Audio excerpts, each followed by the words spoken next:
marches comme un aveugle qui ne sait pas où il va. Tu marches comme un sourd qui n'entend.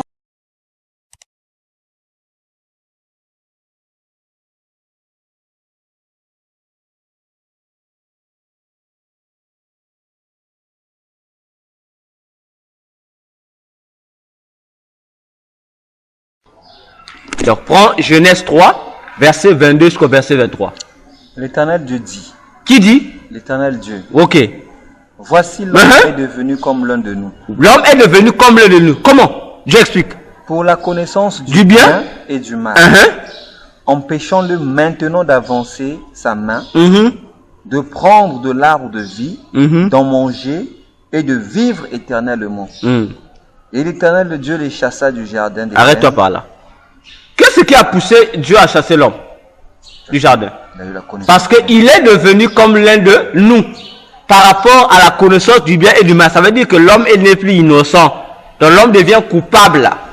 Raison pour laquelle l'apôtre Paul disait quelque chose. Il dit quoi? Il dit, sans la loi, je vivais. Mais lorsque la loi vint, je mourus. Maintenant, posons la question, Paul. Sans lorsqu'il n'y avait pas la loi, tu vivais. Mais de quelle loi Paul parlait-il? De la loi, de la raison. La loi parce que la loi est là. Oh, une fois que tu deviens conscient que la loi avait interdit ça, ça va te tuer. Mais tant que tu n'as pas atteint cet âge-là, ça veut dire que tu es pourtant innocent. La loi ne te frappe pas.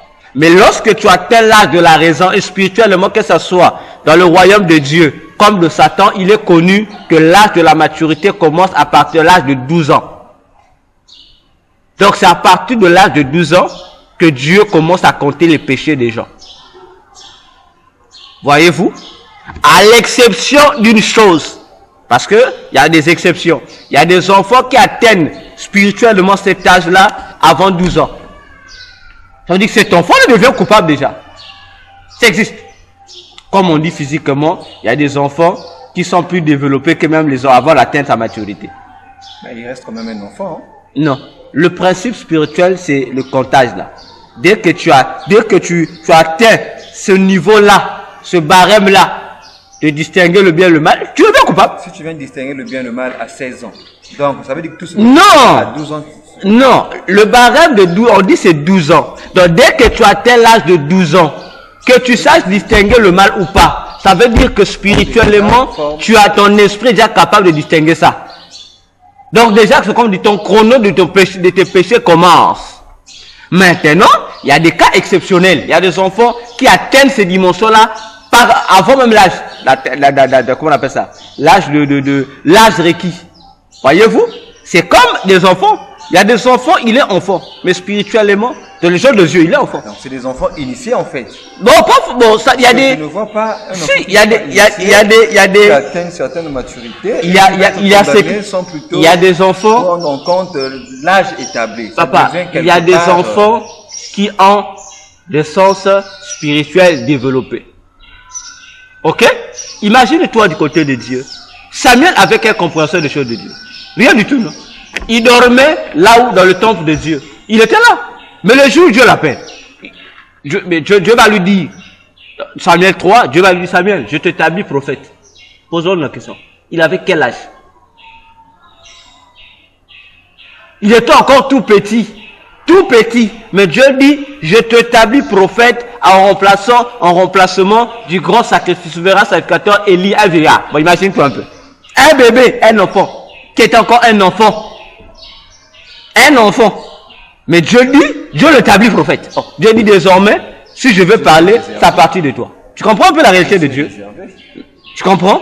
Donc, Dieu l'a établi donc. Lorsque Dieu parlait ce jour-là, Dieu l'a établi donc. Le lendemain, Samuel devient prophète. On doit l'écouter. Dieu parle maintenant par lui. Au lieu de Dieu ne parle plus à personne qu'à Samuel. Mais il est enfant. Il n'avait même pas encore atteint l'âge de comment on appelle ça? L'âge requis de 12 ans. Il commence déjà à faire l'œuvre. Donc Jésus, pour commencer son œuvre, il a fallu attendre quel âge? On a parlé de Jésus à quel âge? Non. 12 ans. Ils ont dit, pourquoi? Mais ça ne compte pas. On dit 12 ans. Après, on disparaît encore. Et à 12 ans, Jésus, on parle déjà à 12 ans. On lui présente au temple. Il fait quoi? Il enseigne. Il dit, je dois faire les œuvres de mon Père. Oh, même le docteur de l'heure s'est étonné. Comment? C'est là. Et du côté de Satan aussi, il y a des enfants comme ça, qui sont initiés avant, pour développer. Donc, avant, physiquement, vous voyez qu'il n'a pas 12 ans. Mais spirituellement, on l'a déjà poussé à atteindre l'âge spirituel. C'est pourquoi il y a des enfants qui meurent avant 12 ans, qui rentrent en enfer. Au travers des dessins animés. Bon, le temps viendra, on va en parler, ces choses-là. Comment Satan fait? Pour activer, donc comme on dit, pour anticiper cette procédure, pour mettre les enfants en erreur. Vois-tu? Donc, l'enfant, c'est là où l'enfant de père, l'enfant qui était protégé de lui par Dieu, dès qu'il atteint cet âge-là, il devient, comme on dit, indépendant. Il doit maintenant choisir qui il doit servir, Dieu ou Satan. C'est à ce moment-là qu'il rentre dans la procédure de recevoir Jésus comme Seigneur et Sauveur. Voilà pourquoi le baptême des enfants est anti-biblique et condamné. Même dans le ciel, on condamne ça, c'est satanique. Mais puisque la procédure de recevoir Jésus, c'est après 12 ans. Ça veut dire qu'à 13 ans, on peut recevoir le baptême. Mais c'est qu'on dit non. On ne peut pas baptiser un enfant qui naît parce que le baptême, pour le prendre, le salut appartient aux êtres conscients. Bon, vous allez baptiser un bébé qui naît. Le bébé a quelle conscience de savoir ce qu'il fait? C'est une décision, un engagement personnel. Bon, vous prenez un bébé, il connaît quoi? Ça veut dire que lorsqu'on fait ça, c'est une rébellion. On amène les enfants à la rébellion. C'est pourquoi vous allez voir, la jeunesse mondiale est détruite. À cause de quoi? Mais à cause de ce système. Parce que dès le bas âge, on présente déjà l'enfant comme un rebelle aux yeux de Dieu. Bon, l'enfant que vous allez consacrer pendant la naissance, vous prenez non le baptême pour dire non, il doit servir Dieu, contre sa volonté. Mais lorsque l'enfant naît, l'enfant devient païen, l'enfant devient koulouna, l'enfant devient terroriste. Parce que c'est vous qui l'avez voué ainsi. Et du coup, vous mettez un coup sur l'enfant. Donc vous avez imposé à l'enfant un choix que l'enfant n'avait pas fait. Et l'enfant subit ça. Voilà pourquoi tu vas remarquer même dans la Bible, Dieu a dit il est le Dieu d'Abraham. Ok? Mais pourquoi Dieu n'a-t-il pas fait alliance avec Isaac pendant qu'Isaac était enfant? Dieu a attendu que Isaac devienne une grande personne pour faire l'alliance avec lui. Pourquoi Dieu n'a-t-il pas fait alliance avec Jacob pendant que Jacob était enfant? Dieu a attendu qu'il atteigne la maturité. Dieu dit, je suis rebelle à chacun.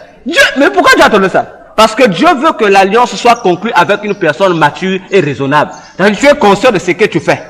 Or Satan lui fait quoi? Que tu sois conscient ou inconscient, il s'en fout de toi. Tu vois comment les choses se font avec le monde de Satan. À Jérémie, qu'est-ce que Dieu dit? Avant, je t'avais consacré, non? Mais Dieu devait seulement dire à Jérémie, vas-y, je t'ai envoyé. Dieu rappelle d'abord à Jérémie. Il vient comme faire, il propose une négociation à Jérémie. Si Jérémie avait dit non, malgré le Dieu allait annuler son choix. Donc Dieu te choisit avant, il fait, mais avant de te lancer, il lui a demandé ton accord. Jérémie a été appelé, il avait 14 ans. Lorsque Dieu vient lui parler de ça, pourquoi il a été appelé, tout ça, il avait 14 ans. Il dit non, je suis encore un enfant. Dieu dit, ne dis pas, je t'avais déjà choisi tout ça. À toi d'accepter. C'est un choix. Dieu ne vient pas. Dieu te propose, c'est un choix. Alors, donc les mamans, lorsque vous mettez au monde, déclarez le nom de Jésus, ça couvre déjà votre enfant. Et puis après, consacrez l'enfant à Dieu. Consacrer l'enfant à Dieu ne veut pas dire que votre enfant est sauvé. Non. Ça veut dire que vous recommandez simplement que l'enfant, Dieu puisse s'occuper de l'enfant. Et l'enfant, lorsqu'il va grandir, lui-même, il doit faire son choix s'il va rester toujours avec Dieu ou pas. C'est à ce moment-là que nous rentrons dans l'optique de la repentance. Ok? Voilà la réalité qui se passe les jours de naissance. Et il y a plusieurs réalités encore qui se passent les jours de naissance. C'est que, bon, je vais essayer d'effleurer certaines. C'est ce jour-là aussi. Si c'est un médecin occulte qui te fait naître, le médecin peut détruire l'enfant. Il peut initier directement l'enfant à l'occultisme. Il peut ensorceler l'enfant. Il peut envoûter l'enfant. C'est pourquoi il est important, avant d'aller à l'hôpital, couvrez-vous par le sang de Jésus. Dès que la maman dit, maman, sois une femme qui veille, peu importe les douleurs, bien que l'enfant soit, même au fond de ton cœur, dès que l'enfant est sorti, déclare le nom de Jésus pour empêcher que les esprits qui sont là, que ce soit les esprits familiaux ou les esprits errants qui sont en train de rire tout autour de l'hôpital puissent avoir des influence sur l'enfant. Voilà les réalités qui se font. Et c'est là que le Léviathan intervient pour maudire. Il y a même le combat qui commence même depuis que l'enfant est dans le ventre. Satan peut déjà détruire l'enfant depuis le ventre de sa mère. Depuis que l'enfant devient une masse, Satan peut déjà détruire. Il suffit qu'il y ait quelqu'un qui consulte le Léviathan et on envoûte l'enfant. Voyez-vous, les astrologues utilisent quoi pour lier la vie des gens aux esprits des astres? Ils utilisent le jour de ta naissance, la date, le jour, le mois, l'heure et l'année. Qu'est-ce qu'ils font avec? C'est le même principe que les agents du diable, ceux qui travaillent dans le monde du cimetière, utilisent. Lorsqu'ils vont incanter dans le cimetière, pour prendre possession de ton esprit, il faut quoi? Les références que nous mettons sur les pierres tombales, ou sur les croix, on dit, naissant, meurtant. C'est à base de ça qu'ils contrôlent les esprits du cimetière. Parce qu'il y a des esprits qui échappent. Il est mort, mais son esprit ne s'est pas retrouvé au monde du cimetière. On les appelle les fuyards. On va le rechercher à base de quoi? On dit c'est qui? On dit non, c'est l'esprit d'un tel qui a échappé ici. Ah, il a échappé sans le pouvoir. On va seulement lire tes références là. Nettons. Donc ces références là sont comme des codes de GPS qui vont leur permettre de détecter. Ils vont te patrouiller et il y a des esprits patrouilleurs qui vont te patrouiller à partir de ça. On dit, aujourd'hui nous parlons du GPS. Ça a commencé depuis le monde spirituel. On va te rechercher, on va t'attraper. Et on te ramène dans le monde du cimetière. Voilà ce que fait le démon Léviathan. Il joue un grand rôle dans ces choses-là. C'est pourquoi faites très attention pour des gens qui vous poussent à considérer, à fêter le 25 décembre comme étant la soi-disant anniversaire de Jésus. Parce que lorsque vous le fêtez, vous avez l'impression que c'est Jésus que vous honorez, mais vous vous maudissez. Parce que vous célébrez la fête d'un individu qui n'a rien à voir avec Jésus. C'est pourquoi il y a certaines églises qui ne célèbrent pas les anniversaires. C'est à quoi ces choses-là? Il dit, le jour où j'étais né. Il dit, le jour où j'étais né. Il dit, j'étais né, mon père et ma mère. Qui étaient-ils? Des païens. Il dit, puisqu'ils étaient déjà sous l'influence des égrégores. Donc ça veut dire que le jour de ma naissance est influencé par ces esprits-là. Donc, je ne peux pas fêter mon anniversaire par rapport à ça. Mais lui, il fête au contraire sa nouvelle naissance en Jésus. Donc il considère, parce que là il est en Jésus. Et ce que je dis, Dieu l'avait dit, non? Prenons Jean. Prends Jean 1. Prenons Jean 1, le verset 13 à 14. Dieu l'avait dit. Jean nous l'a dit ça dans la Bible, non? On ne fait pas attention. C'est réalité spirituelle sur la transmission génétique spirituelle. Jean 1, verset 13 à 14.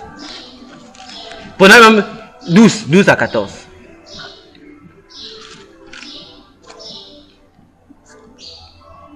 Je connais le verset. Vas-y.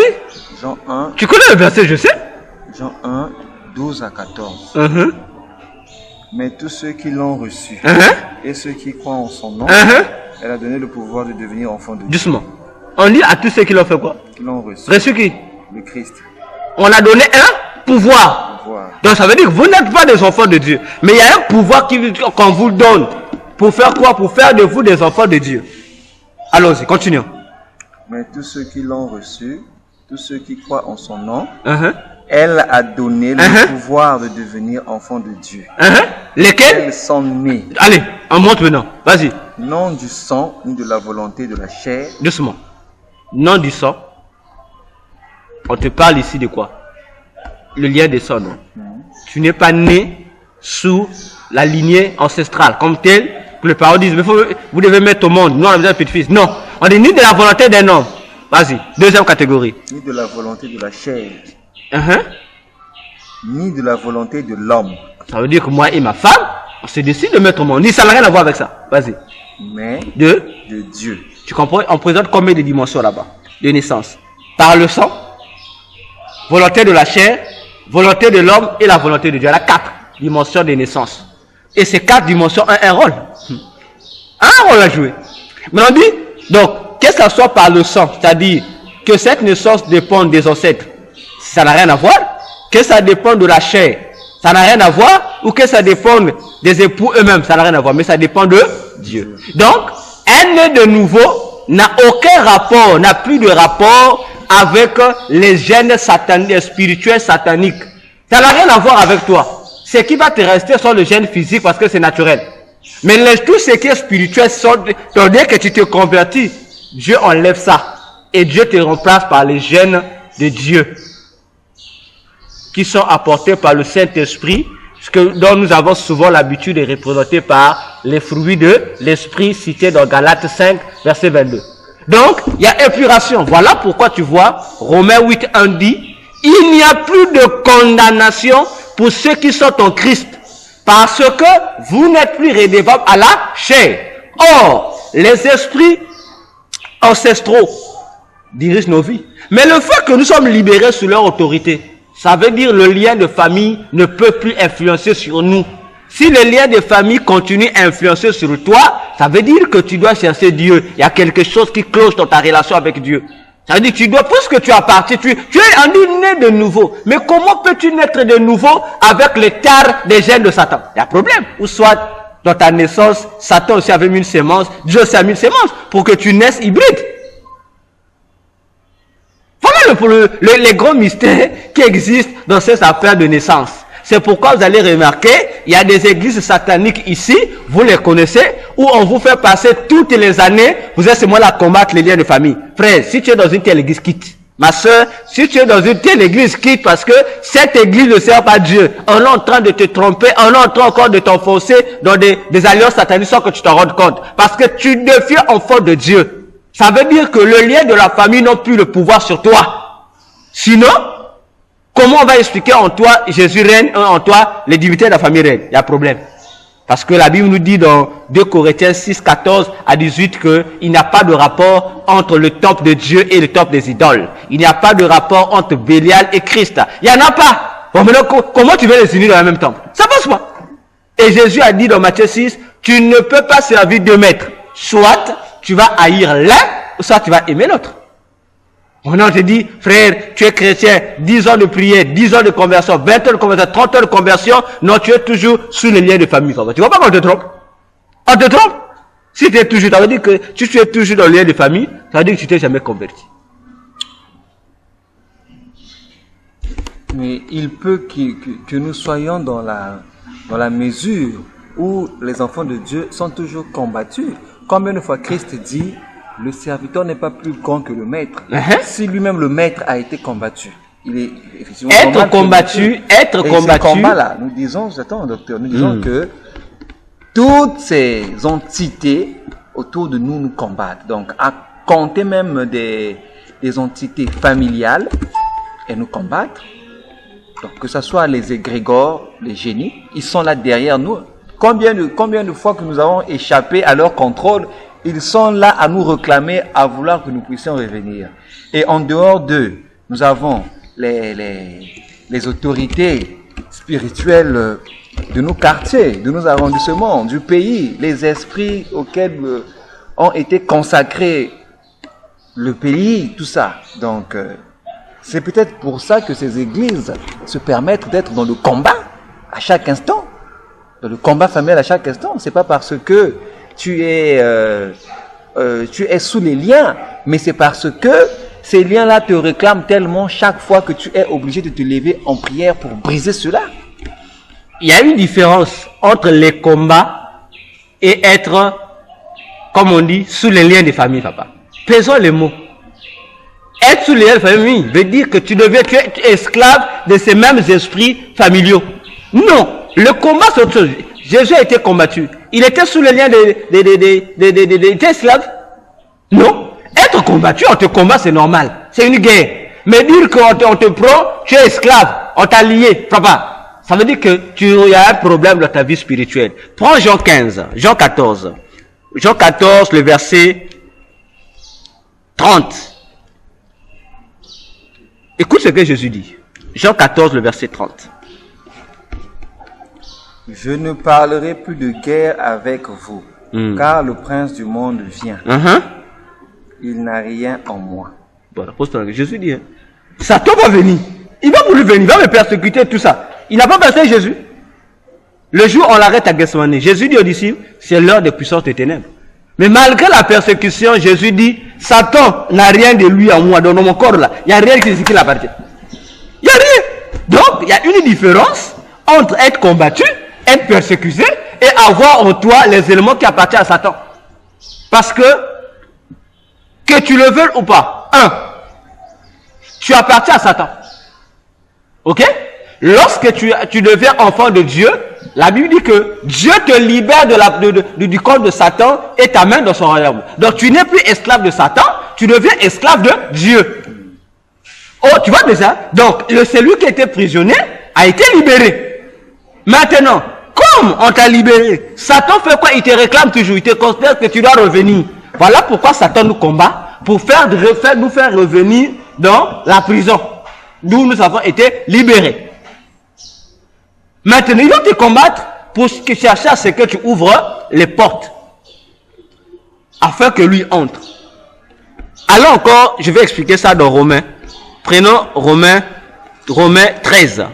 Prends Romains 13, prenons le verset 12 au verset 14. On va illustrer ce que nous sommes en train de dire. Romains 13, verset 12 à 14. Tu peux aller. La nuit est avancée. Ok. Le jour approche. Dépouillons-nous donc. Doucement. La nuit est avancée. Le jour approche. Après. Dépouillons-nous donc des œuvres des ténèbres et revêtons les armes de la lumière. Continue. Marchons honnêtement, comme en plein jour, loin des excès de l'ivrognerie, de la luxure, de l'impudicité, des querelles et des jalousies. 14. Mais revêtez-vous du Seigneur Jésus-Christ et n'ayez pas soin de la chair pour en satisfaire les convoitises. Voilà. On lui demande quoi? De faire quoi? D'enlever en nous, dépouiller. C'est-à-dire que de nous s'écarter de ce qui n'est pas de Christ. Donc on enlève ce qui est de Satan, on a cité ce péché. Nous devons faire quoi? On doit revêtir Jésus en nous. C'est-à-dire, Jésus devient comme un caractère, comme un habit, un comportement, une vie. Que, autrement dit, des gènes que nous devons exprimer en nous. N'est-ce pas? On dit d'enlever ça. Maintenant, si toi, malgré des années que tu pries, tu es toujours influencé par ces éléments de la famille, après ça veut dire que tu as un problème, tu dois bien te convertir. Ça veut dire que en fait, c'est toi qui ouvres les portes qui te dominent. Ça veut dire que en fait, tu refuses de te séparer de ça. Alors que la vie chrétienne, c'est une vie de séparation totale avec tout ce qui n'est pas de Dieu. On se sépare. Bon, maintenant, si toi tu refuses, tu te sépares de certaines choses, mais d'autres tu veux pas se séparer, tu veux créer une fusion ou créer, comment on appelle ça, une alliance entre ça et Dieu, frère. Ça va te faire quoi? Ça veut dire que tu ne veux pas chrétien. Parce qu'un chrétien, c'est celui qui doit marcher dans la sainteté, selon l'Esprit de Dieu. Voilà pourquoi Galates 5 précise, marchez selon l'Esprit de Dieu, vous n'accomplirez pas les œuvres de la chair. C'est précisé. Bon, maintenant, si toi, on te retrouve en toi toujours les mêmes éléments bizarres, les mêmes éléments de la tradition, ça veut dire ta vie spirituelle est en danger. Parce que Jésus dit encore, dans Matthieu 12, si on considère les versets 40 jusqu'à 43, il dit, lorsqu'un mauvais esprit sort du corps, il faut quoi? Il va se ressourcer au désert pour venir encore avec 7 autres démons plus puissants que lui. Ils vont revenir où? Vérifier la maison d'où ils sont sortis. Est-ce qu'il y a eu des mesures de protection ou c'est toujours désordonné? Et Jésus dit, s'il trouve qu'il y a le désordre, il y a la possibilité qu'il rentre. Il rentre et dit, la condition de la personne sera quoi? Plus pire qu'avant. Voilà pourquoi on nous dit, nous devons veiller et prier pour ne pas céder à Satan. Parce que Satan rôde autour de nous, comme dit 1 Pierre. Il rôde là, il cherche qui il va dévorer. Ça veut dire, aussi longtemps que tu n'ouvres pas à Satan la porte, il peut te persécuter, peu importe les différentes persécutions qu'il peut faire. Mais tant que tu ne l'ouvres pas la porte, il ne pourra pas entrer en toi. Il va se limiter à l'extérieur, il va te persécuter, faire tout. Mais rentrer en toi pour imposer son règne, ça sera impossible. Et ça sera que possible si tu l'ouvres une porte, il rentre, il te dévore. Voilà comment ces choses se font. Mais dans ces églises qui attaquent les gens, toujours les liens de famille, ce sont des églises, je le dis, je le confirme, ce sont des églises sataniques. Et le juif viendra expliquer pourquoi ils utilisent cette stratégie-là. C'est pour t'empêcher d'évoluer. Et vous allez remarquer, dans ces églises, on ne te parle pas de Jésus. Et dans ces églises, c'est plus les sorciers qui sont vénérés. Tous les lundis et dimanches, les sorciers. Lundi, non! L'évangile, c'est parler de Jésus et parler des faits eschatologiques. Parler aux chrétiens de se préparer pour l'enlèvement. Bon, toi, depuis 20 ans que tu es là-bas, on te parle que combat contre les démons de la famille. Combat contre les sorciers de la famille. Mais les démons de la famille, les sorciers de la famille, c'est le niveau 0 de la puissance de Satan. Bon, tu vois pas quand on joue avec ton esprit. Bon, donc, jusqu'à la fin de ta vie, tu faisais que combattre contre le niveau 0 de Satan. Bon, toi, tu es bête. Même Satan se moque de toi. Parce que les véritables guerriers qu'il faut combattre là, toi, tu ne le touches même pas. Les véritables guerriers ou les âmes du chrétien, cités dans Ephésiens 6, doivent sortir.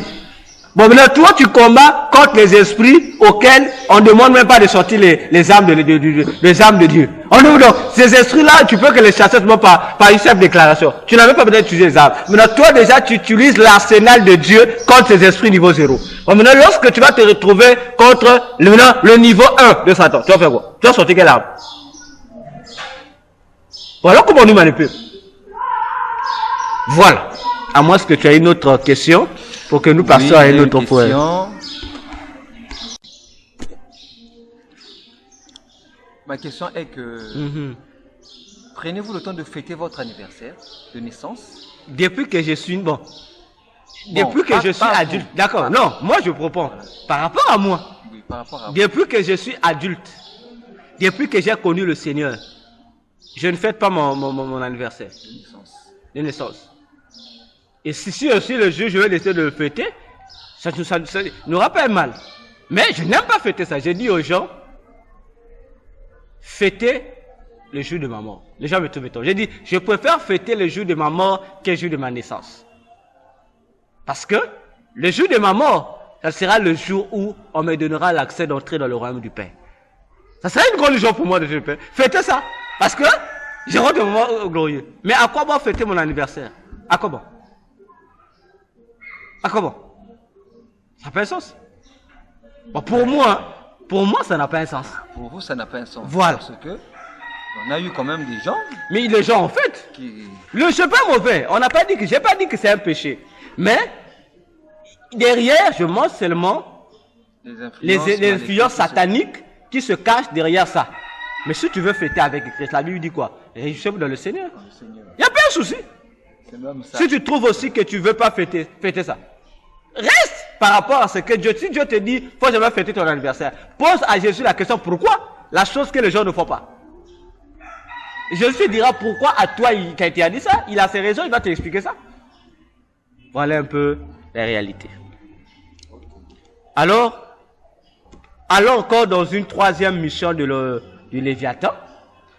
Le Léviathan est le démon qui gère, donc en fait c'est aussi le démon de l'envie, c'est-à-dire de la jalousie exagérée. C'est lui qui gère ça, ce comportement-là. C'est toujours le Léviathan qui gère ça, qui influence les gens à partir de ce comportement-là. C'est ce qu'on appelle la jalousie meurtrière. C'est-à-dire, tu envies toujours les gens. Tu es toujours jaloux contre les gens à l'excessif. Tel que la jalousie qu'avec Caïn. C'est contre. Donc ça veut dire que tu es influencé par le démon Léviathan. C'est lui qui gère ça. De même que on a dit tout à l'heure, le démon Satan lui gère la colère. C'est pourquoi tu vas remarquer, naturellement tout le monde doit se fâcher. Mais on te dit attention, ta colère a une limite. Mais si ta colère va au-delà, tu quittes le tas de colère, ça devient colérique. Ça veut dire que tu es envoûté par le démon Satan. Maintenant, si tu es toujours animé d'une jalousie excessive, la mauvaise jalousie comme on le dit, sache que tu dois chercher la délivrance, tu es influencé par le démon Léviathan. Ok? L'autre mission encore. parmi les missions, la 4e, le Léviathan est aussi un démon qui joue un grand rôle dans le domaine de la technologie mondiale. Le démon Léviathan. Il joue un grand rôle dans la technologie mondiale. Parce que la plupart des développements technologiques que nous voyons aujourd'hui résultent et coordonnés par les 2 démons. Les démons que nous appelons la reine du ciel, que l'Église catholique fait passer pour Marie, que les Ngouza font passer pour Mampungu ou Mama Wandombe, que les Égyptiens appellent par Isis. Voilà. Chaque nation a une appellation, a une manière a un nom qu'il a attribué à cette démon-là.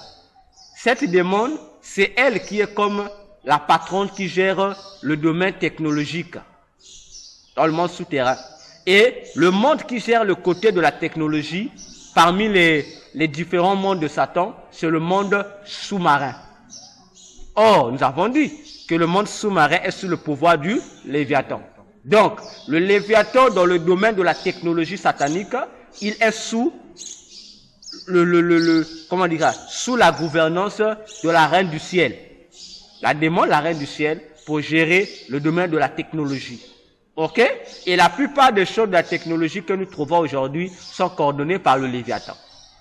D'ailleurs, ça fait déjà un moment donné, je pense, je sais pas, depuis 2014 ou 2015, où la technologie a basculé dans le monde des smartphones, qu'on appelle les téléphones intelligents. Ok? Ce qu'on appelle ça, les smartphones, que nous appelons naturellement, vernaculairement par les Android ou les digitales. Mais comment ça peut arriver à ce plan-là? Combien de gens sont-ils au courant de la raison pour laquelle l'Android était mis là? C'est-à-dire, en 2017, la réunion que Satan a dit, c'est quoi? C'est pour expliquer aux sataniques la raison de l'apparition de l'Android dans le monde. Tu comprends de ce que je veux? C'est-à-dire, pourquoi l'Android est venu? Parce que les gens ne savent pas une chose. Android est un démon. C'est le premier ministre du démon Léviathan dans le monde souterrain. C'est son premier ministre. Bon, imaginez-vous. Android. Qui devient aujourd'hui comme le label qui décore la plupart des appareils électroniques. Android. Pourquoi? Mais qui est Android? Android, dans le monde souterrain, c'est le premier ministre du démon Léviathan. Donc maintenant, imagine-toi, on prend le premier ministre du Léviathan, c'est-à-dire le directeur de la technologie satanique, et le directeur prend son premier ministre, comme on peut dire, son premier élément, il dit, bon, on reprendra l'image de ce démon-là dans tous les massifs. Tu penses que c'est pour ça que bête? Ça veut dire qu'il est venu pour une mission. N'est-ce pas? Il est venu pour une mission. Mais que veut dire le nom Android? C'est en latin, non? Android, ça veut dire quoi? Andros. Andros veut dire quoi? Humain. On a reformulons. Android veut dire être humain, un humain. Bon, comme on dit, comme disait le philosophe, réfléchissons. Lorsque tu es Android, tu as qui à côté de toi? Voilà. Maintenant, réfléchissons. Maintenant, dans le bon français, comment on va appeler ça? On va dire ça comment? S'il faut, on reformule. Qu'est-ce que Satan a fait aux humains? Il nous a donné, comme on dit, il les a juste donné un homme pour les accompagner dans tout ce qu'ils ont. Autrement dit, Satan crée à chaque être humain une doublure. Il te met à côté. Mais c'est un démon qui te contre, qui est là avec toi. Donc, voilà comment Satan, comme on dit, comme c'est une bête, c'est un animal. Voilà comment un animal est en train de dominer les gens nous qui avons l'esprit. Mais un animal nous domine. C'est ça l'objectif. Mais attends, comment la Bible appelle Satan? C'est un animal, non? Il y a un dragon, non? C'est une bête, non? Les démons, eux-mêmes, ils sont des bêtes, non? Bon, lui, il est bête. Donc, Satan, les démons et Satan, eux-mêmes se réduisent au même niveau que les animaux. D'ailleurs, lorsqu'ils veulent envoûter les gens, ils prennent quelle forme? C'est pas la forme des animaux. N'est-ce pas? Bon, nous sommes des humains. Ça veut dire que, en réalité, c'est nous qui allons devoir dominer sur les animaux. Mais c'est un animal qui ne réfléchit pas, qui vient me contrôler. Maintenant, imagine ça comment? Donc, tu es dirigé par un animal. C'est comme si toi, le chien de ta maison, c'est lui qui devient ton patron, qui te contrôle. Ça veut dire que ta vie sera bizarre. C'est ce que le monde des ténèbres nous font. Tu vois un peu? Alors, le démon Léviathan qui coordonne ces choses-là, il gère ces choses-là. Imagine-toi. Il gère la technologie mondiale. Et aujourd'hui, on nous appelle génération Android. Et le jour venant, nous allons parler de la technologie, vous allez comprendre. On va expliquer ça. Comment ces choses-là se font? Comment? Je vais survoler. Ok? Aujourd'hui, dans le domaine toujours de l'intelligence artificielle, on abrège ça comment? Intelligence artificielle. On abrège ça AI. Dans le domaine de la technologie, ça s'abrège. Tu vois, il y a des appareils, mais A, point et I. Intelligence, on appelle ça intelligence artificielle. En anglais, c'est AI. Plus l'anglais, c'est inverse. Et c'est le logo qui est resté là. N'est-ce pas? Maintenant, on va réfléchir quelque chose. Très simple. On va réfléchir. Android vient sur la terre. Andros. Et dans ses dessins, on le présente comme un roi. Un roi qui règne. Quelque chose comme cela. N'est-ce pas? On a vu tout à l'heure que le Léviathan est appelé aussi un roi. On dit, il est le plus fier des rois des animaux. Maintenant, qu'est-ce qui caractérise un roi? Dès qu'on le voit, on sait que non, c'est un roi. Sa carrure. Hein? Couronne. Non, il n'y a que la couronne, pas la carrure. Dès qu'on voit la couronne... J'ai dit carrure au début, je voulais faire allusion à la forme physique. Et dans la forme physique, la première des choses qu'on remarque sur un roi, c'est la couronne. C'est la couronne. Voilà. Dès que même s'il est sale, c'est-à-dire le roi, la couronne, non? N'est-ce pas? On a couronne, on a AI, c'est-à-dire intelligence artificielle, n'est-ce pas? En 2019, il y a une maladie qui est apparue dans le monde entier qui continue à faire rage. Comment on appelle ça? Le coronavirus. Non, c'est pas ça. Son nom, c'est quoi? Covid-19. Non, Covid, c'est l'abréviation. Son nom exact de l'épidémie mondiale, là, c'est? La grippe. Non. Mais la maladie qui se vit là où on a confiné, qui a permis le confinement de tout le monde, c'est quelle maladie? Ce n'est pas le coronavirus, c'est le corona. Le coronavirus, c'est pour montrer que ce n'est pas un microbe, c'est un virus. Le nom de la maladie, c'est le corona. Mais que veut dire corona? Que veut dire corona? Mais corona veut dire couronne. Ok? Maintenant, on abrège ça, on fait comment? Lorsqu'on abrège, on dit Covid, trait d'union 19. Ok? Retiens, j'ai dit couronne A.I.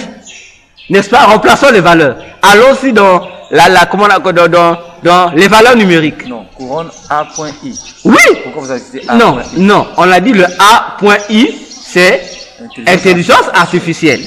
On a pris couronne, non? Parce qu'on a dit que les intelligences artificielles sont fabriquées par qui? Par le roi marin. Donc, on a le roi et ses intelligences artificielles. On a, d'un côté maintenant, on a coronavirus. Or, corona nous renvoie à quoi? À la couronne. Ça nous renvoie à qui? S'il faut l'identifier à un démon, au Léviathan. Le roi. N'est-ce pas? Mais on doit identifier AI. Lorsqu'on abrège le Covid, on met Covid, trait d'union 19. Faut dire que c'est la Covid ou le Covid de 19. Ok? Or, on a A.I. N'est-ce pas? Et nous allons faire une étude très simple. Le A représente quelle lettre de l'alphabet? Ça représente quelle valeur? La première lettre de l'alphabet. C'est quelle lettre? Sa valeur. Sa valeur, le 1? Le 1, non? Le 8 représente quelle valeur? Nous allons calculer cela. Donc, si nous remplaçons les valeurs par leurs chiffres, tu as Covid, trait 19. Or, nous avons la couronne, coronavirus, corona, qui représente le Léviathan, et nous avons le Léviathan qui a un trait d'union en liaison avec ces instruments, l'intelligence artificielle que nous représentons par AI. Or, couronne du Léviathan nous renvoie au corona qui veut dire couronne. 19, trait d'union. 1 nous renvoie à la lettre A d'intelligence artificielle. Le I étant la 9e lettre de l'alphabet nous renvoie à quoi? 9. Donc du coup ça te fait Covid-19. Mais pourquoi on ne parle pas de Covid-20 ou Covid-21? Pour malgré qu'on a 20, on sait plus 19, il y a problème. Si on prend un discours, non, on a donné ça Covid-19 par rapport à l'année, d'accord. Mais aujourd'hui on nous parle des variantes, non? On dit qu'il y a des variantes qui sont plus terribles que le virus de 2019. Mais pourquoi on ne dit pas Covid-20? On a gardé le 19 là. Pour dire que Satan, dans le domaine de la technologie, lorsqu'il utilise des labels, des formules, c'est pour nous amadouer. Pour nous faire seulement comprendre que nous sommes arrivés dans une ère où c'est le monde marin qui prime. Raison pour laquelle tu vas constater dans le monde entier quoi? Tu vas constater que les perversions sexuelles ont fait quoi? Augmenter. La vie du monde marin est maintenant visible dans le monde actuel. Parce que Satan attaque dans tous les domaines possibles. Aujourd'hui, à cause des androïdes et autres, les péchés sexuels sont développés. Les sextapes sont devenus comme les péchos. Alors qu'avant, ça existait, mais c'était rare, comme tel. Mais je suis venu tout le monde, quelqu'un peut se déshabiller, toi, il montre sa nudité. Or, ça c'est la vie qui est vécue par les esprits des eaux. C'est leur vie, l'impudicité, les immoralités sexuelles. Tu vois? Et tout ça se base à partir d'un code seulement. Comme c'est la technologie, c'est un code. On donne le code et on active le code et le code influence les gens et les gens sont possédés par ces esprits et les gens agissent. Et voilà comment le démon Android agisse. Je vais encore aller plus loin. Plus loin, je vais monter. Prends ton téléphone. Prends ton téléphone. Ah, c'est pas venu. Prends mon téléphone est là. Rentre dans paramètres téléphone. Rentre ton paramètre téléphone.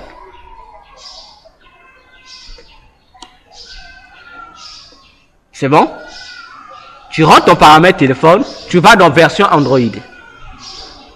Paramètres téléphone, version Android.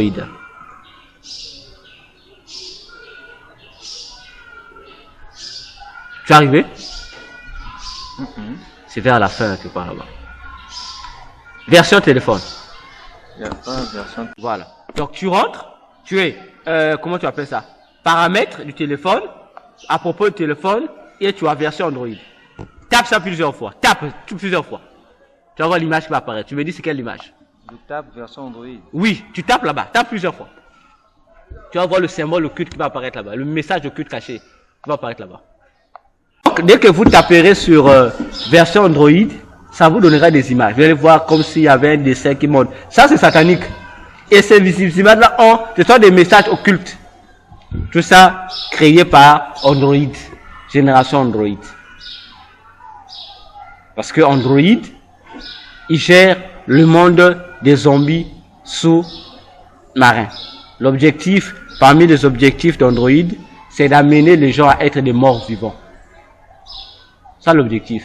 Détruire la pensée de l'homme, détruire ses œuvres et tout son être. Et nous en parlerons en long et en large au moment opportun. Voilà ce que fait. Remarque encore un autre fait. D'où provient la force de l'électricité? Réfléchissons. N'est-ce pas? Daniel dit quelque chose. Il dit, pour parler des bêtes qui sont sorties des eaux de la mer. Daniel, n'est-ce pas, des 4 royaumes qu'il voit dans Daniel 2. Il voit une chose. Je pense que on va le lire. On va lire.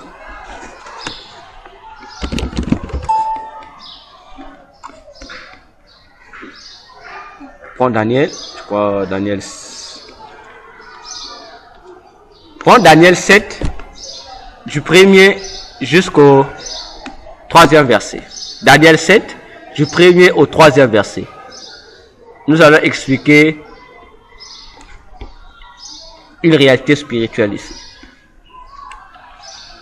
Daniel 7, du premier au 3e verset. Pour comprendre encore l'extension du Léviathan en ce qui concerne la technologie mondiale. La première année de Belshazzar, roi de Babylone, Daniel eut un songe et des visions de son esprit. Pendant qu'il était sur sa couche, ensuite il écrivit le songe et raconta les principales choses. Daniel commença et dit, je regardais pendant ma vision nocturne, et voici les 4 vents des cieux firent irruption sur la grande mer. Et 4 grands animaux sortirent de la mer, différents l'un de l'autre. Ok, c'est bon. Qu'est-ce que tu remarques là? Qu'est-ce que tu remarques dans cette affaire-là? Il y a la présence des 4 vents des cieux qui vont frapper. Ça veut dire que le vent moupépé. Le vent souffle sur la grande mer et la grande mer en son tour fait quoi? Fait sortir les animaux. Or, les 4 vents de cieux nous évoquent quoi? Le monde qu'on appelle le monde de l'air, de Satan, qui est encore appelé, encore en d'autres langages, le monde astral, c'est-à-dire le monde de l'air, ou la puissance de l'air. Ok? On regarde la connivence. La puissance, le vent, souffle sur la mer. Mais lorsque le vent souffle sur la mer, quelle est la réaction qui se produit? Il y a des animaux qui sortent. Non. Nous citons Daniel. Nous parlons de la faisabilité des choses. Lorsque un vent violent, plus on dit les 4 vents soufflent sur la mer. Il agite la mer, non? Or, si l'électricité provient des eaux, parce que dans le monde entier, l'électricité ne provient pas du ciel, c'est des eaux. N'est-ce pas? Donc les sources électriques sont les eaux. Or, ça veut dire que lorsque les vents des cieux soufflent sur la mer, ça donne encore une nouvelle pression sur la mer ou les eaux. Et les eaux, à leur tour, vont faire quoi? Vont donner plus de puissance à l'électricité. Donc, il y a un rapport de fonctionnement entre le monde des eaux et le monde de l'air. Il y a cette liaison. Nous parlons de l'électricité qui fait partie également de la technologie. Ok? Remarque que le démon qui gère les communications téléphoniques, c'est-à-dire, c'est que lorsque nous appelons, physique, ramenons, parce que il faut d'abord que nous faisons comprendre aux gens le fonctionnement du monde de Satan sur le plan physique. Lorsque toi tu fais l'appel téléphonique comme tel, lorsque toi tu es sur internet, tu écris, tu fais échange des messages, résumons ça dans le cadre de la communication. Que ce soit par téléphone, que ce soit courrier, fax, cela est lié à un élément. C'est les satellites. Où se situent les satellites? Dans la voûte céleste. Disons, dans les cieux, dans l'espace, non? Bon, les fils qui permettent la connexion entre ce qui est sur la terre et ce qui est dans l'espace, c'est quoi? Se trouve où? Dans le monde des eaux, non? Tous les fils là, les connexions qui permettent la distribution. La source se trouve dans les eaux. Maintenant, on relie les fils, la source des eaux sont reliées avec les satellites, non? N'est-ce pas? Et il y a quoi? Il y a diffusion des ondes, non? Les ondes, là, tu vois les ondes? Les ondes sont gérées par le vent. Tu vois un peu? Il y a connexion. Maintenant, le démon qui gère dans le monde satanique les réseaux de la communication, ce que nous appelons aujourd'hui le Wi-Fi, le démon qui le gère, vous le connaissez? Il a même toute une fête dans le monde, on le fête. Il est le démon que tous les jours nous louons. Tout celui qui utilise le téléphone l'appelle. Pas sur lui. Et c'est lui maintenant qui permet. Donc avant que ton information monte, ton information qu'on appelle ça, ton information téléphonique ou autre, où ta communication puisse monter, être transférée par les satellites à d'autres personnes. Imaginons nous le tiers, papa. Lorsque nous disons, nous prenons le téléphone ou le mail, tac, ça prend quelques secondes seulement pour décrocher l'appel. Quelques secondes, même pas une minute. Donc dès que tu composes le numéro, tu appuies ton bouton, OK. Ça lance déjà l'appel. Mais imagine-toi, on te dit, il y a un démon, avant que ton appel ou ton message électronique passe, ça effectue d'abord une tournée. Ça va d'abord dans le monde souterrain sur le Léviathan. Il écoute du Léviathan, ça quitte le Léviathan, ça va au démon qui travaille, qui gère la communication du côté du monde astral, et lui, il vous renvoie ça dans vos satellites. Maintenant, imagine-toi, le combien de... il utilise quoi? Une nanoseconde. Hein? que les secondes, avant les secondes, on a ce qu'on appelle des nanosecondes. Donc des avant-secondes. Imagine-toi, donc quelle distance ça fait. Donc comment tu vas calculer ça comment? C'est ça qu'on dit. Les choses spirituelles, si on ramène ça à un intellectuel, il va rien comprendre. Même si on donne ça à un scientifique, il va dire c'est impossible. Et le démon qui gère la communication satanique dans le monde des airs, on l'appelle, sous d'autres cieux, on l'appelle Halloween. Et sur la terre, je crois, il y a une fête pour lui le 31 octobre de chaque année. Après sa fête, vient la fête de Toussaint. Et non, oui, Toussaint le premier. Donc, tu vois, surtout dans le pays, en Europe, on fait tout ça. Halloween, ou qu'est-ce que c'est faire Halloween? On dit, les gens s'habillent comment? Les gens doivent comment on appelle ça? Se maquiller comme des zombies, comme des... Mais qu'elle a fait? Pourquoi? Parce que ça représente la forme du démon qu'il a là. Le démon de ce démon qui a la forme du zombie là. On le fête. Ok? On le fête. C'est pourquoi, lorsque toi tu appelles, il y a un mot que tu déclares. Allô? Hein? Allô? On prend Halloween. On coupe, non? Allô? Mais pourquoi on devait laisser tout le nom? On coupe. Allô? Ça veut dire, lorsque tu appelles. Donc, on coupe puisque le son là va de pair avec l'activité qui doit être produite pour être transmise à Halloween. Tu appelles, ça passe d'abord où? Sur le Léviathan. Mais où se trouve le Léviathan? Le Léviathan se trouve dans l'eau.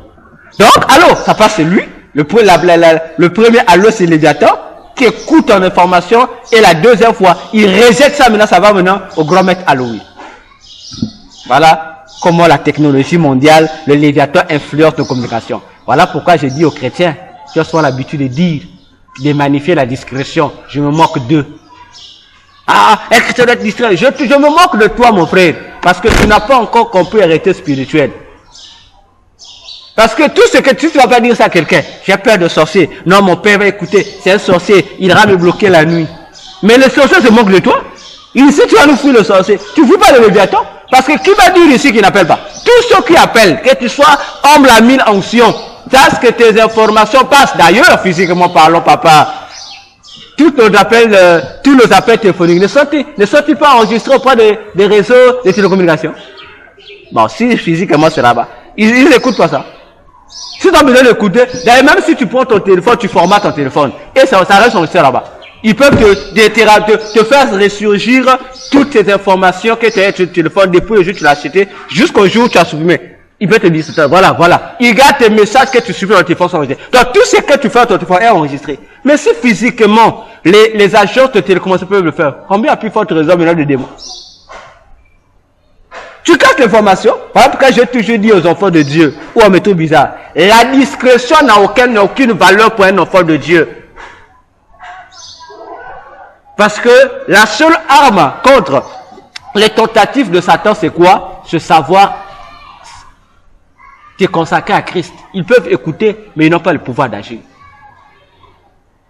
Parce que lorsque si tu dis pas ça à quelqu'un, tu vas te dire ça au téléphone à quelqu'un. Ils ont écouté. Mais les Léviathans écoutent. Mais qu'est-ce qu'ils ont empêché de te bloquer? C'est là où certains péchés qui se tournent. Mais c'était une nouvelle. J'avais pas dit ça à tout le monde. Mais comment? Et ils ont écouté. Donc voilà un peu parmi les fonctions du démon Léviathan en ce qui concerne le domaine de la technologie.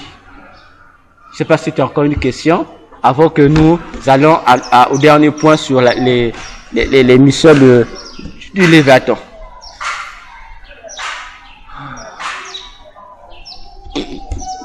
Allons-y.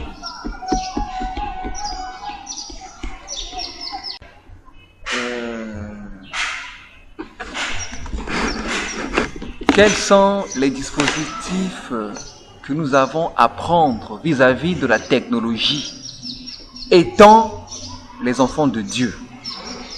Il faut simplement utiliser la technologie dans la crainte de Dieu, tout court. Si tu utilises la technologie dans la crainte du Seigneur, tu ne vas pas tomber dans le piège de Satan.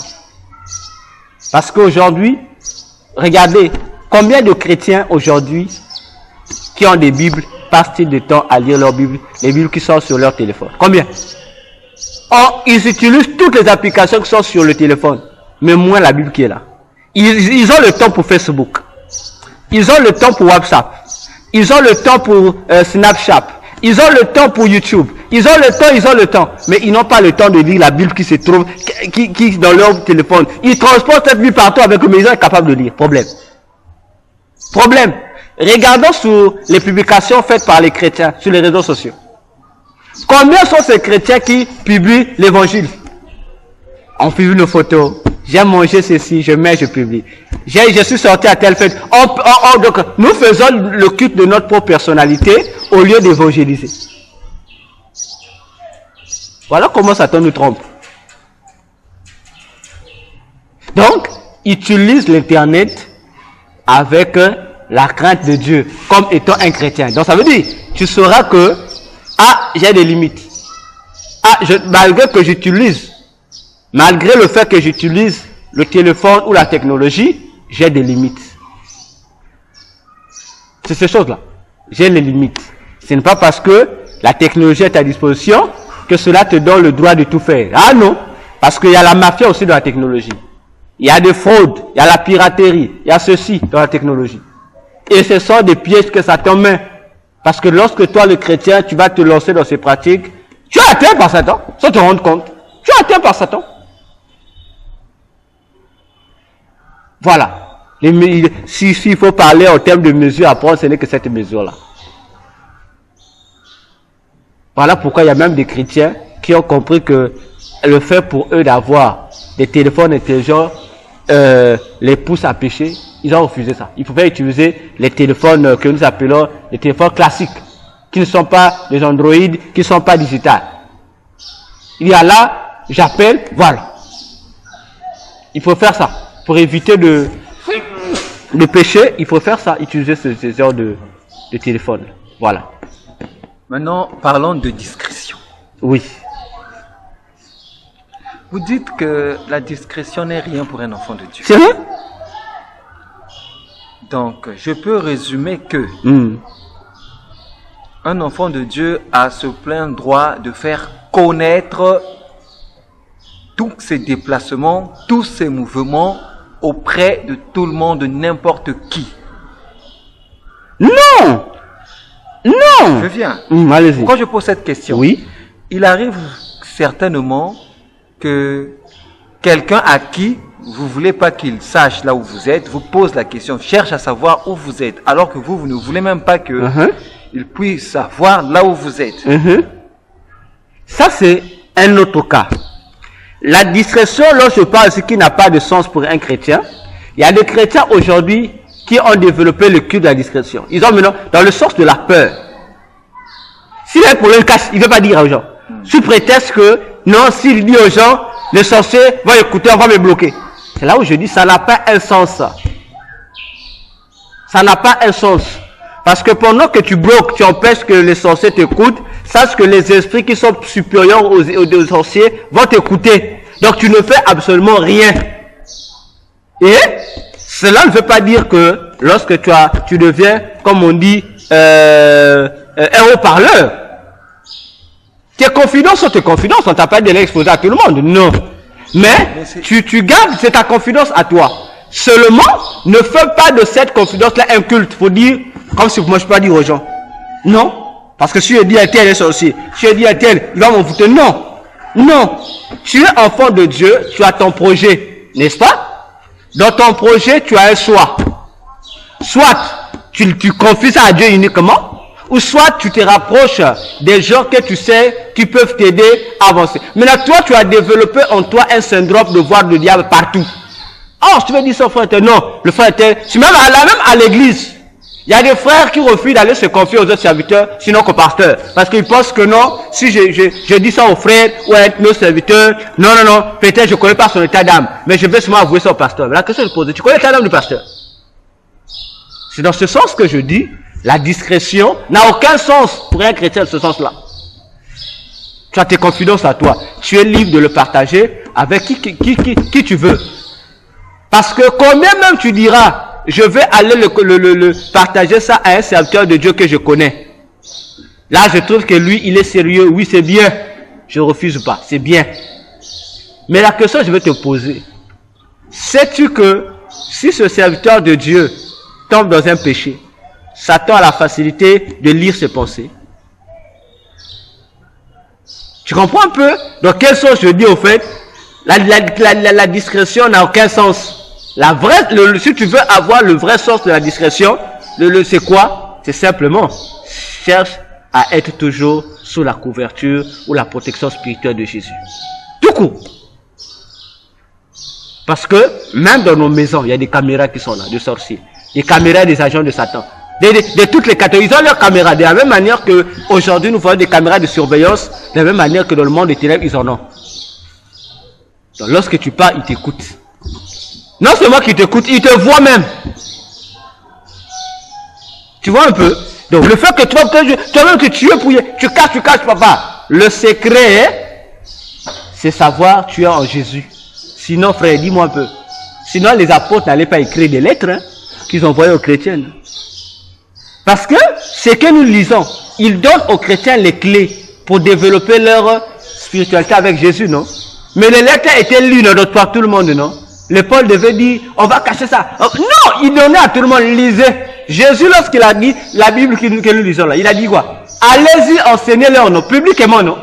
Dis-moi. Je ne savais pas que lorsqu'il devait révéler aux chrétiens de Macédoine dans sainteté, il exposait à la fois, en dévoilant les œuvres des ténèbres, il exposait à la fois les chrétiens.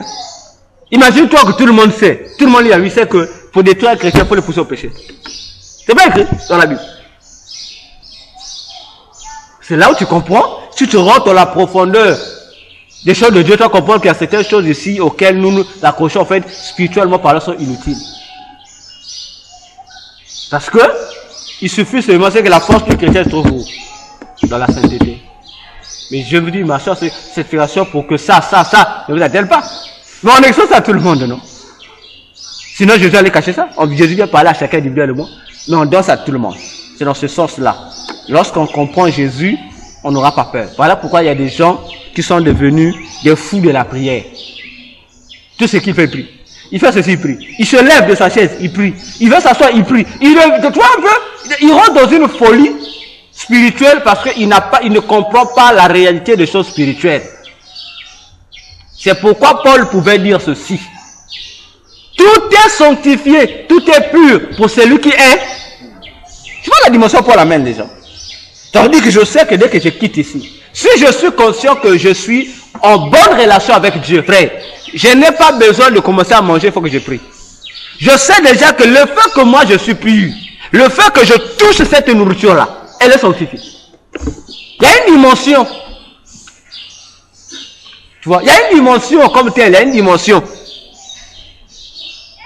Je sais, voilà pourquoi la Bible dit, tout lieu où foulera la plante de vos pieds, vous sera donné en héritage et en possession.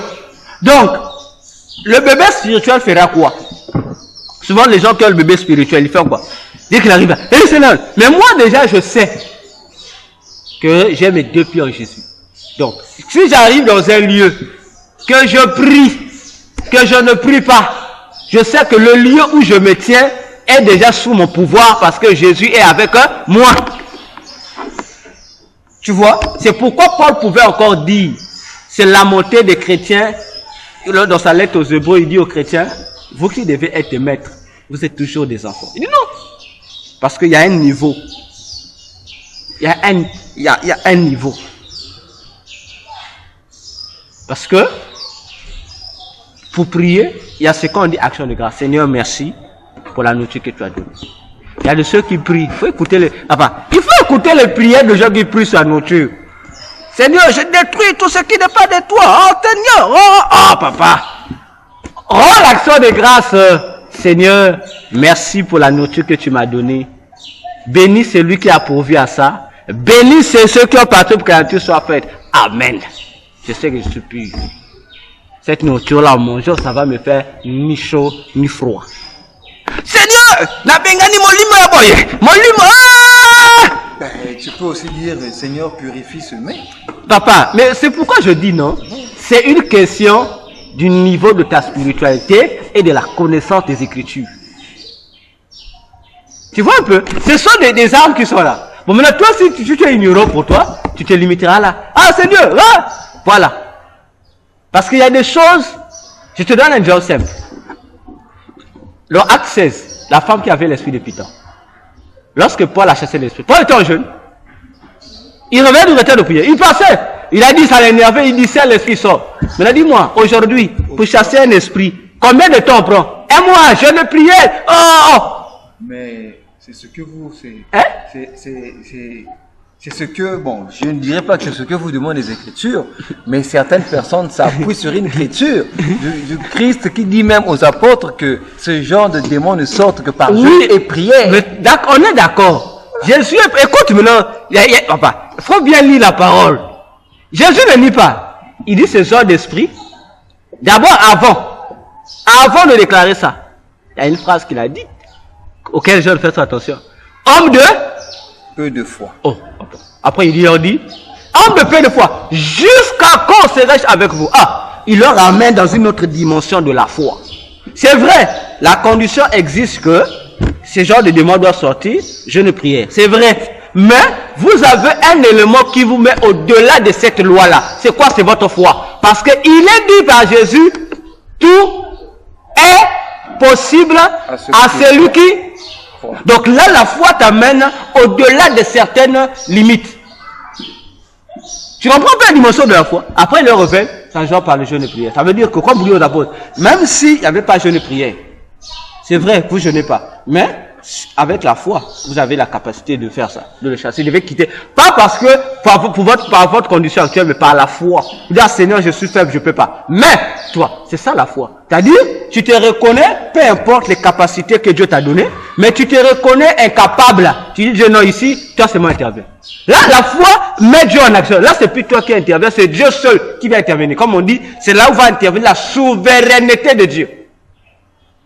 Voilà la différence du niveau de la foi. Je vais vous mettre devant un dilemme. Allez-y. Vous choisissez un côté et vous en développez. Lequel? Allez-y. Le jeûne et prière. Oui. Pour vous, ça doit être quoi? Le jeûne et prière. Je viens. Vas-y. Pour vous, ça doit être quoi? Une recommandation du Seigneur Jésus-Christ pour... Une recommandation du Seigneur Jésus-Christ pour se développer en spiritualité. Une recommandation du Seigneur Jésus pour arriver à un résultat, soit une expérience personnelle. Pourquoi je donne ces deux dilemmes-là? Pour celui, la foi est une expérience, le jeûne et prière est une expérience personnelle. Il peut se passer du jeûne et prière, où nous revenons dans la dimension de la foi, la véritable foi, où comment est-ce que vous avez où la foi va au-delà des où la souveraineté de Dieu intervient. Oui. C'est dans ce domaine-là où je parle d'une expérience personnelle. Oui. Donc vous pouvez vous passer du jeûne et prière. Soit la foi, le jeûne et prière, c'est une exigence du Seigneur pour arriver à un résultat. À l'exemple de ce passage qui dit, ces gens, les démons ne sortent que par le jeûne et prière. Choisissez entre les deux. Je choisis rien. La réponse à ta question se trouve dans le même passage. N'est-ce pas? Nous allons lire. Genèse, Matthieu 17. On va lire. La réponse se trouve là. On s'en brûle pas. Voilà. Voilà, je prends, commençons à partir du verset 14. Tu peux aller. Lorsqu'ils furent arrivés près de la foule, un homme vint se jeter à genoux devant Jésus et dit, Seigneur, aie pitié de mon fils, qui est lunatique et qui souffre cruellement. Il tombe souvent dans le feu et souvent dans l'eau. Je l'ai amené à tes disciples et ils n'ont pas pu le guérir. Ok? Race incrédule et perverse, répondit Jésus. Jusqu'à quand serai-je avec vous? Jusqu'à quand vous supporterai-je? Amenez-le-moi ici. Ça s'adresse à ses disciples. Il leur traite d'incrédule. Il dit jusqu'à quand je serai avec vous? Jusqu'à quand je vais vous supporter? Il dit amenez-moi l'enfant. Il dit, Jésus parla sévèrement aux démons qui sortit de lui et l'enfant fut guéri à l'heure même. Alors, les disciples s'approchèrent de Jésus et lui dirent en particulier, pourquoi n'avons-nous pas pu chasser ce démon? Verset 20, tu peux lire toi-même. C'est à cause de votre incrédulité. Allez, mais à cause de quoi? De l'incrédulité. Oh, continue. Leur dit Jésus. Hein? Je vous le dis, en vérité, si vous aviez de la foi, comme un grain de sénévé, vous diriez à cette montagne, transporte-toi ici, là, et elle se transporterait. Rien ne vous serait impossible. Verset 21. Mais cette sorte de démon ne sort que par la prière et par le jeûne. Ta réponse est là, non? Jésus dit, il dit non, vous ne croyez pas. Vous pouvez faire, n'est-ce pas? Si vous utilisez la souveraineté de Dieu par rapport à la foi. Mais, il dit mais, il faut le jeûne et la prière. Comme pour dire, la foi, le jeûne et la prière, ce n'est pas une expérience personnelle. C'est une vie du chrétien. C'est une vie. Parce que Jésus est intervenu pour leur parler de leur incrédulité par rapport à la foi, non? Pour dire ça, c'est Dieu qui intervient. Comme pour dire, voilà pourquoi au début il dit, race d'incrédule. Jusqu'à quand serais-je avec eux? Il était là, Jésus était là. Comme pour leur dire, comment, même si vous n'étiez pas capable de chasser, mais j'étais là, il fallait quand même croire en moi. Que non, nous n'avons pas pu, mais avec Jésus, par Jésus qui est là, on va pouvoir. Et là, il leur fait comprendre. Tu vois, comme pour dire, lorsque Jésus est là, il faut mettre la foi sur Jésus. Ok? Mais lorsque Jésus n'est pas là, vous devez compter sur vous-même, sur vos capacités que Dieu vous a données. Maintenant, pour compter sur les capacités que Dieu t'a données, il te faut le jeûne, il te faut la prière. Tu comprends les deux sens? Il y a des combats où Dieu intervient. C'est Dieu l'homme qui combat. Hein. Dieu est là, il intervient. Tu ne fais rien. Tu as confiance, Dieu va intervenir. Je prends un exemple simple. Lorsque nous faisons nos prières personnelles, par exemple, chez nous à la maison pour dormir, on compte sur Dieu. Lorsque nous venons à l'église, nous prions, nous comptons sur Dieu. Non. Tu as jamais fait le constat. Lorsque tu pries à la maison, tu fais valoir quoi? Ta foi en Dieu, non? Lorsque tu viens, tu pries à l'église, tu fais valoir quoi?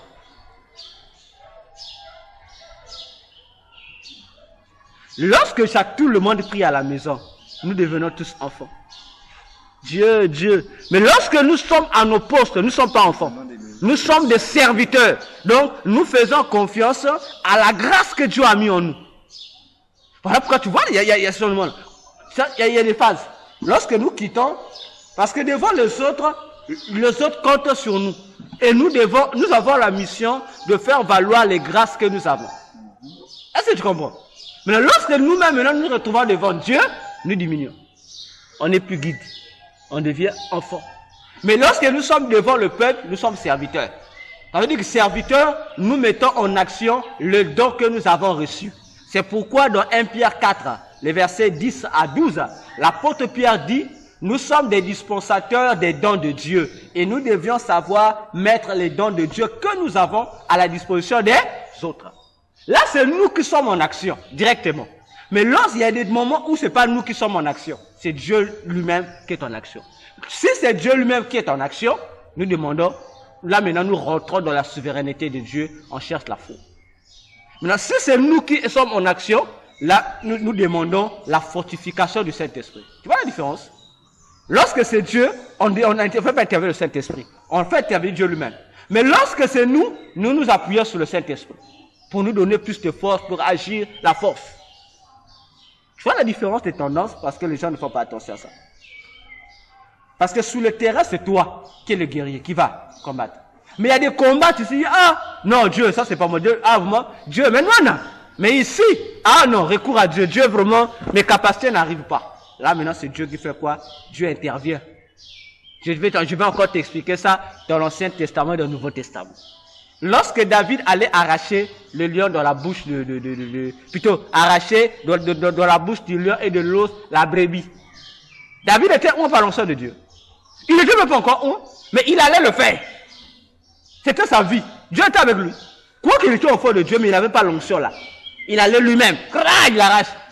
N'est-ce pas? Mais, le jour où, lorsqu'il est devant Goliath, il a dit quoi? Oh, différentes des influences auxquelles les gens ne font pas attention. Là, c'est ta grâce, le don que tu as agir. C'est pourquoi on dit, on nous a donné. Tu vois un peu? Il allait. Mais dès qu'il se retrouve devant Goliath, qu'est-ce qu'il dit? Il dit, oh, lorsque l'ours, je faisais quoi? Je venais, j'arrachais. Il dit, oh, toi, il dit, attends, au nom de mon Dieu, je vais te détruire. Ok? Il va avec l'assurance qu'il a là, de sa foi à lui, sa confiance. Il va. L'expérience qu'il a prise, il va. Mais lorsque Saoul va le suivre, où était passée cette expérience-là? Là, il contemple la souris. Il dit, ah, tu vois, c'est Dieu. Hein? Il rappelait plus. J'allais voir. Il dit, là, Dieu. Voilà. Tu vois la différence? Non. Pourtant, là-bas aussi, il avait la façon de dire, bon, de la même manière que j'ai tapé Goliath, bon, Saoul, oui, mais il était capable de le faire. Mais il ne pouvait pas juste parce qu'il voulait juste respecter un principe de Dieu. Même pas ça d'abord même. Saoul était un loin de Dieu aussi. Il était bien loin de Dieu. Non, voilà pourquoi. Savait qu'il était Plus tard, il a su. Parce que plus tard, ça l'a troublé même. Plus tard, ça l'a troublé. Il s'est même dit, je crois dans 1 Samuel 23, je pense, il s'est même dit, oh, Seigneur, je comprends pas.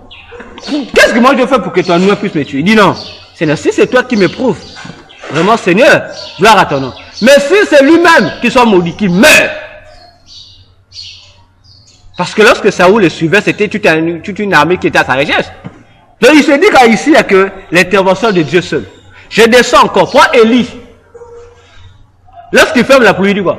Sinon, pardon, il dit pas Dieu m'a dit, il dit sinon moi j'ai décidé. Je sais le fermer, non? Mais là, pour ouvrir, c'est Dieu qui lui dit. Ah, bah, tu dis, Dieu dit, bon, il vient encore, comme j'avais dit. Il a fermé, il vient ouvrir lui-même. N'est-ce pas? Devant le prophète de Baal. Il avait dit quoi? Dieu m'a dit. Il a pris, il dit, moi. Il dit, on va voir. Entre vous, allez. Moi, je fais intérieur mon Dieu. Il avait confiance en ce qu'il était. Mais lorsque Jézabel lui dit, Élie, vraiment, Boubiaï, je vais te tuer. Il a fait quoi? Il a fui, non?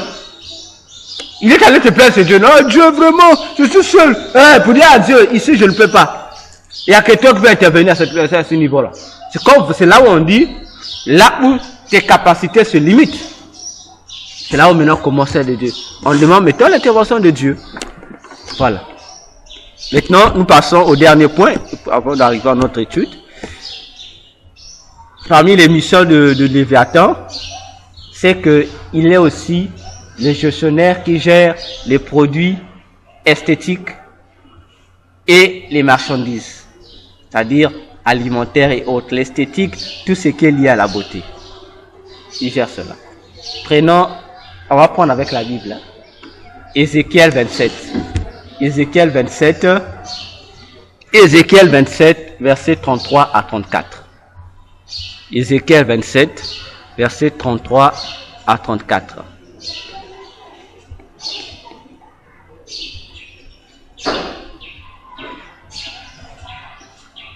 Ézéchiel 27, versets 33 à 34. Tu peux lire si tu as la page. 27, versets 33 à 34.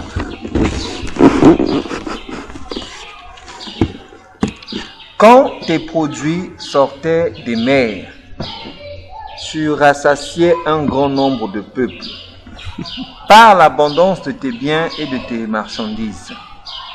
Tu enrichissais les rois de la terre. Et quand tu as été brisé par les mers, quand tu as disparu dans les profondeurs des eaux, tes marchandises et toute ta multitude sont tombées avec toi. Tous les habitants des îles sont dans la stupeur à cause de toi. Leurs rois sont saisis d'épouvante, leur visage est bouleversé. Les marchands parmi les peuples sifflent sur toi. Tu es réduit au néant, tu seras plus à jamais. Ici, on parle du jugement du Léviathan. Donc, on explique comment Dieu, lors de la chute des anges, comment Dieu là où il s'est retrouvé, ce qu'il a fait et comment on va les réduire.